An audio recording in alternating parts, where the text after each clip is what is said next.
अगर आज बर्फ ने सांस लेना छोड़ दिया तो सुबह कभी नहीं आएगी। और इस खामोश कयामत को रोकने के लिए केवल एक छोटी सी सफ़ेद बिल्ली को अंधेरे की ओर बढ़ना होगा। आइसलैंड के बर्फ से ढके हुए एक दूर दराज इलाके में, जहां पहाड़ आकाश को छूते और जमी हुई झीलें खामोश रहस्यों की तरह सुनाती रहती थीं, एक छोटी लेकिन बहादुर सफ़ेद बिल्ली रहती थी जिसका नाम मैजिकल व्हाइट कैट था।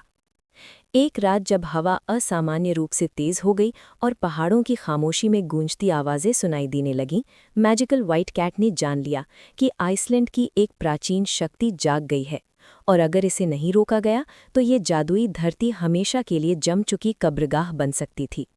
मैजिकल व्हाइट कैट ने किसी का इंतजार किए बिना यात्रा शुरू की। बर्फीला तूफान उसके रास्ते में दीवार बनकर खड़ा हो गया। तेज हवा ने उसे पीछे धकेलने की कोशिश की, लेकिन उसकी फुर्ती और मजबूत पंजे उसे हर बार बचा लेते। और जैसे ही पहाड़ की ऊंचाई पर पहुंची, उसकी नज़र एक महान प्राणी पर पड़ी जो बर्फ में जकड़ा हुआ था। ये एक व्हाइट फ्लाइंग हॉर्स था। उसका मजबूत शरीर बर्फ में जकड़ा हुआ था। कहा जाता था कि व्हाइट फ्लाइंग हॉर्स कभी आइसलैंड के आसमान का रक्षक रहा था, लेकिन अब वो बंधा हुआ था। मैजिकल व्हाइट कैट ने किसी पल को भी व्यर्थ नहीं जाने दिया।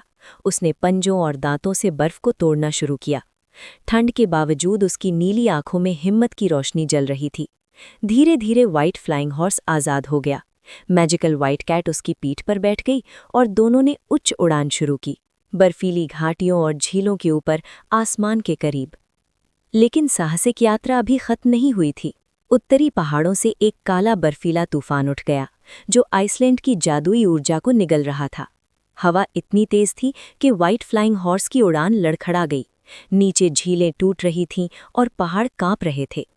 मैजिकल व्हाइट कैट ने अपनी आंतरिक शक्ति को जमीन की ओर फैलाया। बर्फीले मैदानों में रोशनी जाग गई, रास्ते बन गए और तूफान धीरे धीरे कमजोर पड़ गया।